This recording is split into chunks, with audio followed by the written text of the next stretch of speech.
நீங்க சொன்னீங்க ஏற்கனவே ஐபி எப்படி பயன்படுத்தப்படுகிறது, ரா எப்படி பயன்படுத்தப்படுகிறது, என்ஐஏ எப்படி பயன்படுத்தப்படுகிறது, அமலாக்கத்துறை எப்படி பயன்படுத்தப்படுகிறது.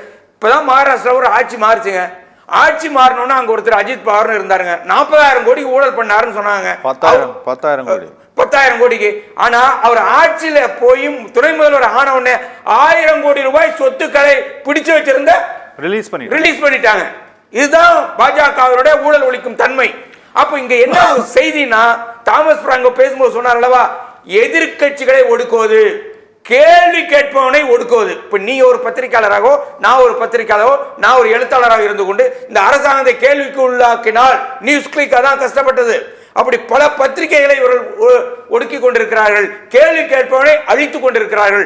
அதற்கு தேவையான ஆயுதங்களை ஒன்றன் பின் ஒன்றாக தயார் செய்திருக்கிறார்கள். அப்படி வந்திருக்கிற ஆயுதங்களை ஒன்றுதான் இன்னைக்கு வருமான வரி மசோதா 2025.